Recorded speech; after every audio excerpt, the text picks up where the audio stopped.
My name's Emma. I grew up in a house where money was never tight, but that didn't mean everything was easy.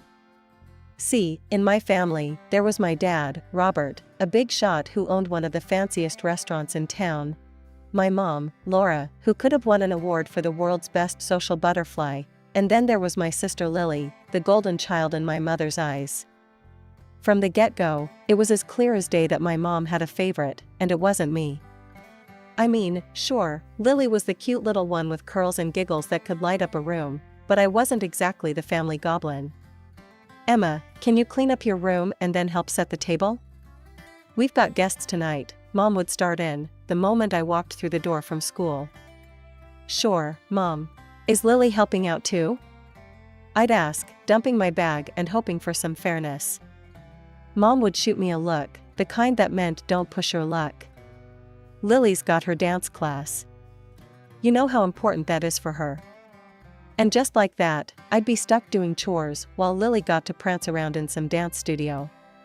It wasn't just the chores, it was everything. If Lily so much as sneezed, Mom was there with a box of tissues and 1,000 kisses. If I sneezed, it was more like, Emma, could you keep it down? One time, I brought home a trophy from a science fair. I was buzzing, you know? I set it down with a thud on the kitchen counter right as Dad walked in.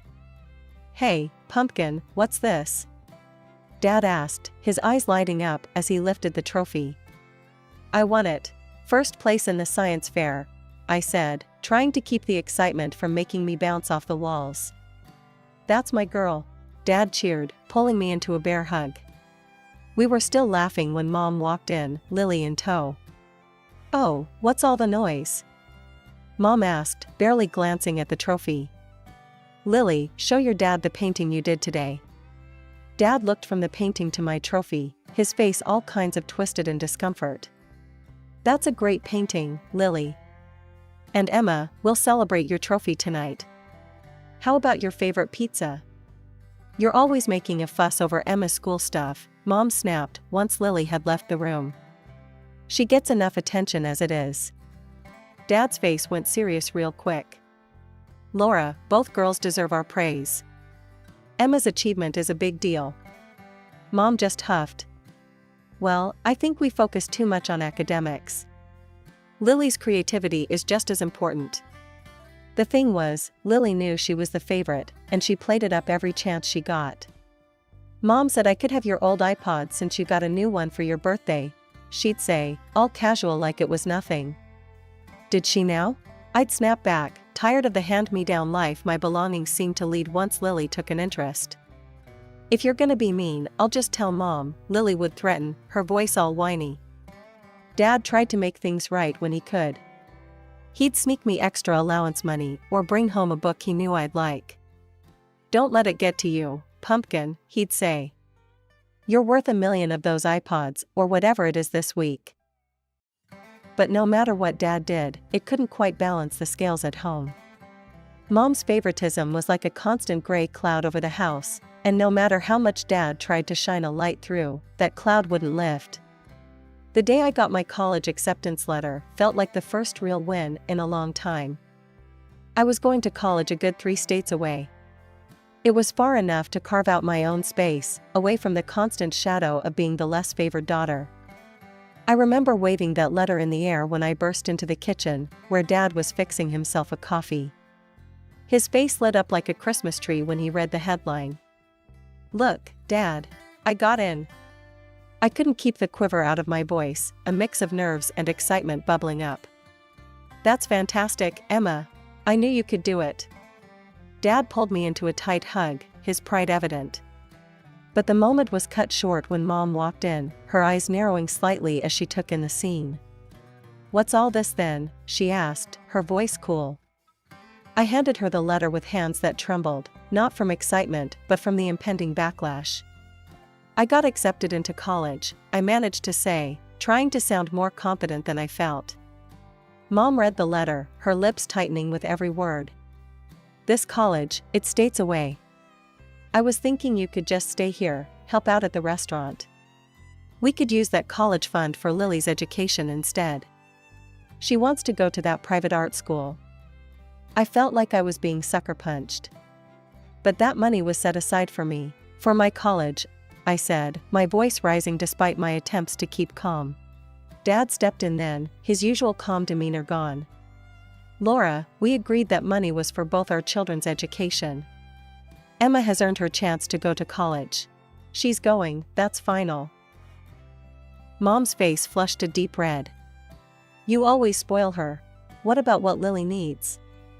Lily will have what she needs, but right now, it's Emma's turn. I won't have you sabotage her future for favoritism, Dad shot back, his tone brooking no argument. The day I left for college couldn't come soon enough. Packing up my things, I felt the weight of the years of being the second choice lifting slightly. Dad drove me to the railway station, the car ride filled with his advice and reassurances. You're going to do great, Emma.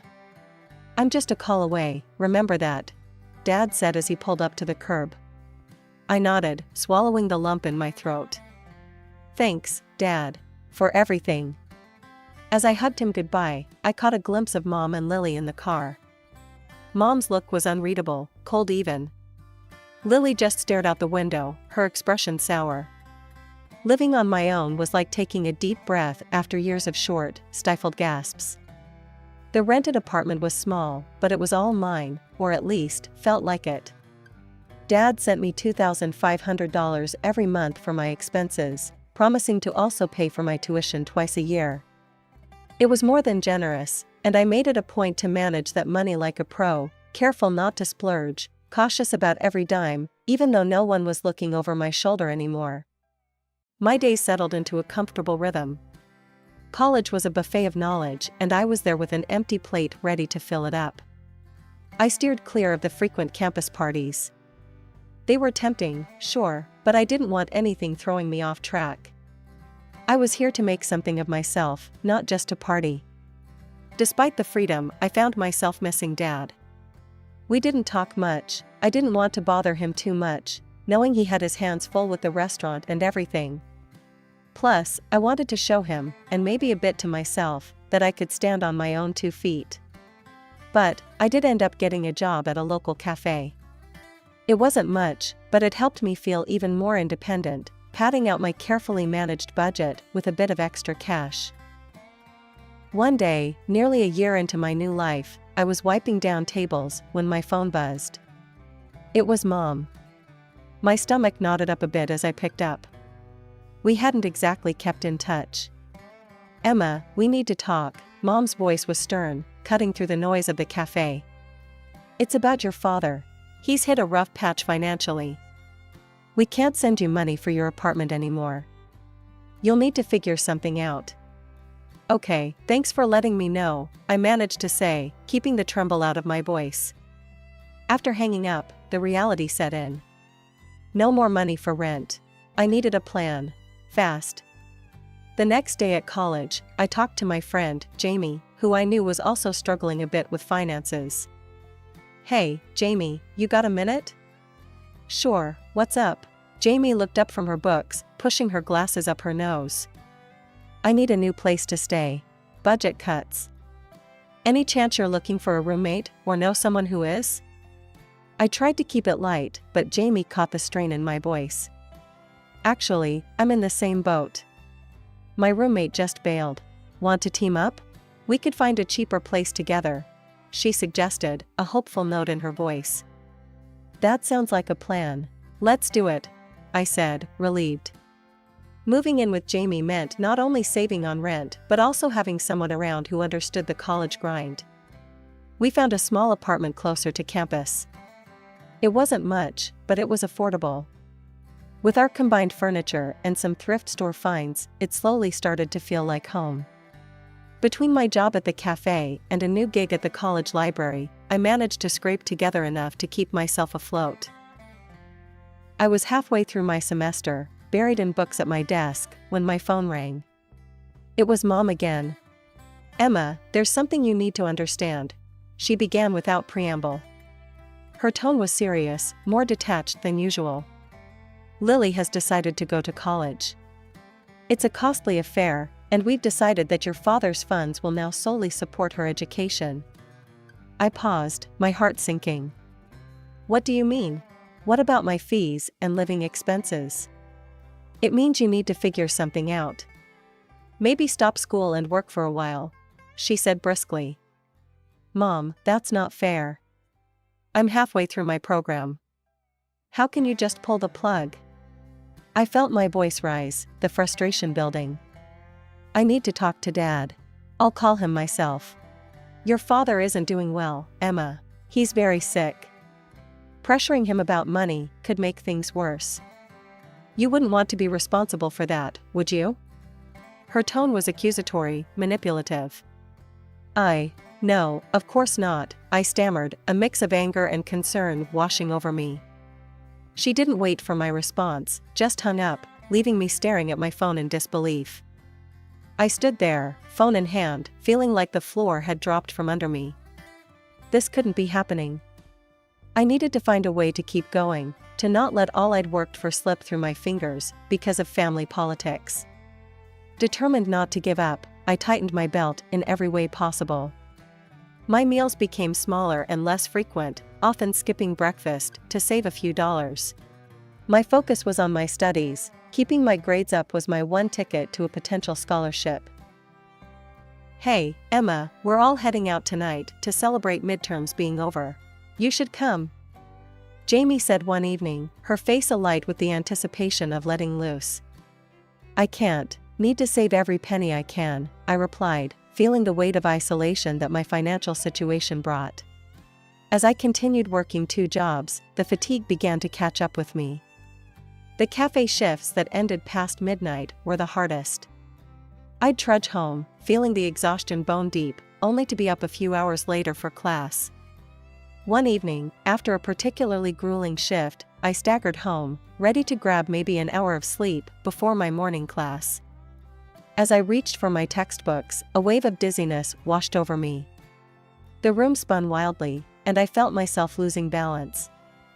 The last thing I remembered was a darkening edge creeping into my vision before everything went black. When I came to, the harsh glare of hospital lights blurred into the sterile white ceiling above me. I was disoriented, my mind foggy, until a gentle hand on my arm and the beep of machines brought me back to reality. I turned to see a nurse adjusting the drip by my bed. You fainted from severe malnutrition and exhaustion. Your roommate found you and called 911, the nurse explained, checking my vitals. Jamie. Of course, she had. I remembered now, the overwhelming fatigue and then nothing. I need to get out of here, I said, panic rising. I can't afford this. The doctor will talk to you about that. Right now, you need to rest. She cut me off gently but firmly. Rest. A luxury I felt I couldn't afford. But my body had other ideas, forcing me into a shutdown I couldn't fight. It was a day later when I managed to get hold of my phone. The first call I made was to my mom, desperation edging out pride. Mom, I fainted. Ended up in the hospital. I need help, I stammered, the words tasting bitter. There was a pause, then, Emma, these are your problems. You chose to go away to college. Mom, I'm your daughter, I pleaded, a lump forming in my throat. Yes, and Lily is my daughter too. And right now, she needs me more, she replied coldly, and the line went dead. Tears of frustration and hurt welled up, but I had no energy to let them fall. I lay back, hollowed out by more than just hunger. It was clear I was on my own. The next few days were a blur of white walls and medical advice, all iterating the same point. I needed to slow down, eat more, rest. When I was discharged, Jamie was there, her face etched with worry. You're not going back to work yet. Not on my watch, she declared as she practically frog-marched me back to our apartment. And that's final. I'm not watching you end up back in that hospital bed. Back home, Jamie took charge. She stocked our tiny fridge with basics, much of which she paid for herself. When I tried to protest, she shut me down with a glare that brooked no argument. Listen, Emma, you're going to eat, sleep, and study. That's it. I'm not letting you do any more until you're better, she insisted. I'll pay you back. Every penny, I said, my voice thick. We'll sort that later. For now, focus on getting through your exams. Her uncompromising care was a balm to the chaotic stress I'd been living in. I found myself being steered to meals, accompanied to the library, and monitored like a hawk. The day I found out I'd passed, and not just passed, but excelled, securing an academic award, it felt surreal. I was exhausted but elated. Jamie was thrilled, her whoops echoing in our small space. "We did it," she cheered, throwing her arm around my shoulders. "Yeah, we did. Thanks to you," I admitted, feeling a warmth that had nothing to do with the summer heat. For the next few days, I did nothing but sleep. My body and mind took the time to heal, to recover from the brink I'd been teetering on. Jamie let me be, quietly handling the fort while I regained my strength. When I finally felt like myself again, I sat down with Jamie, my heart full.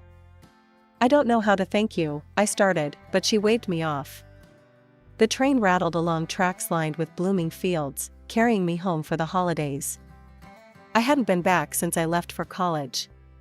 I stepped off the train with a backpack slung over one shoulder, the warm air biting at my cheeks as I made my way through the familiar streets of my hometown. I entered our house quietly, not wanting to spoil the surprise. The familiar smells of home cooking hit me as I slipped through the door. Peeking into the dining room, I saw my family gathered around the table, Mom, Dad, and Lily, deep in conversation. The moment felt surreal, like stepping into a photograph I wasn't part of anymore. "Dad?" My voice echoed slightly in the hallway. He looked up, startled, then his face broke into a wide grin. "Emma," he exclaimed, getting up so quickly his chair screeched against the floor. He wrapped me in a hug that felt like it could squeeze the stress of the past months right out of me. "What a surprise. When did you get here?" he asked, holding me at arm's length, his eyes scanning my face. "Just now," I said, managing a smile. Mom's voice cut through the warmth of our reunion. "You should have called first, Emma." I turned to her, her expression unreadable. I wanted it to be a surprise. Dad led me to the table, pulling out a chair beside him. "Well, it's a wonderful surprise. Sit down, let's get you some lunch." As I sat, Lily watched me with an odd look, a mix of curiosity and something else I couldn't quite place. Dad loaded my plate, and the conversation resumed around me. I picked at the food, my stomach tight with more than hunger. "You look thin, Emma. Have you been eating properly?" Dad's tone was laced with concern. I hesitated, then decided it was now or never. "Actually, I've been having a bit of a tough time financially." The table went quiet. Dad looked confused. "But I've been sending you $2,500 every month. And your tuition." "That's just it, Dad. I haven't received any money for a year and a half now." My voice was steady, despite the shaking I felt inside. Silence fell over the table like a heavy blanket. Mom's fork clattered onto her plate, her face draining of color. "I've had to take on 2 jobs just to make ends meet. I've been paying my tuition out of my savings and earnings," I said, the weight of the past months pouring out of me in a rush. Dad's face hardened, his eyes flicking to Mom. "Laura?" Mom shifted in her seat, her voice a whisper. "I thought it best to allocate the funds to Lily's tuition. Her school is very expensive, Anne." I looked between them, the tension palpable. Lily sat silent, her eyes wide. Dad's voice cut through the silence like a knife. "Lily, why do you need so much money when your tuition and accommodation are fully paid for? What's going on?" Lily's face went from pale to a deep shade of red. I could see her hands trembling as she clasped them tightly in her lap. It took her a moment, but she finally spoke, her voice barely a whisper. I have debts, Dad. Gambling debts." The room seemed to spin as her words sunk in. "Gambling debts? How did it get to this point? How much do you owe?" Dad's voice was steady, but the quiet fury behind it was palpable. $70,000, Lily murmured, not meeting anyone's eyes. Dad's reaction was immediate. His face hardened, and he let out a long, tired sigh. "I will pay off these debts," he declared in a tone that brokered no argument. But as he said it, both Lily and Mom seemed to relax, almost as if they had been granted a reprieve. Lily even had the gall to look at me and smirk. "See, Emma, Dad loves me more than you." That's when Dad dropped the bombshell. "But I am cutting off any further financial support for your education and living expenses, Lily. You are on your own now." The change in Lily's expression was instant, from smug satisfaction to shocked disbelief. Mom's reaction was even more dramatic. She started to scream, "No, you can't do that. How will she live? How will she finish her education?" Dad turned to her, his voice cold and resolute. "I'm doing what I must. You've deceived me, endangered Emma's health, and misused my trust. I won't stand for it." The argument escalated quickly from there, with Mom pleading and crying, begging Dad for forgiveness, but he was unmoved. "I want you and Lily to pack your bags and leave my house. I can't trust you under this roof." Mom was sobbing now, her cries loud and pitiful, but Dad's decision was final. Lily sat frozen, her earlier bravado evaporated as the reality of the situation hit her. As I watched the scene unfold, a part of me felt vindicated that the truth was finally out, but another part felt hollow. The family I had known was shattered. Mom and Lily's departure was quiet, filled with the sound of stifled sobs and hurried packing. The morning after the upheaval, Dad and I sat at the kitchen table with our coffee, the air between us filled with a tentative peace. He cleared his throat, breaking the silence that had settled comfortably around us. "Emma, I'll handle your tuition and expenses from now on. No more intermediaries," he said, his voice firm, determined to set things right. I smiled, a weight lifting off my shoulders, though there was news he wasn't expecting. "Actually, Dad, I've got a scholarship now. Tuition's covered." His eyes widened, surprise etching his features, before a proud grin took over. "That's my girl. Always full of surprises." He chuckled, then grew more serious. "But you've been through a lot, haven't you? How about a vacation? You deserve some time to relax, maybe by the sea?" The offer was tempting, almost too good to resist. "That sounds amazing, Dad. I'd love that." True to his word, Dad arranged a vacation for me. The seaside was beautiful, therapeutic.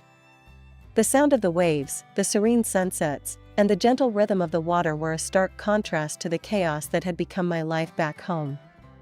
It was a time for healing, for strengthening my resolve to move forward not just with my studies, but in rebuilding the strained relationship with my father.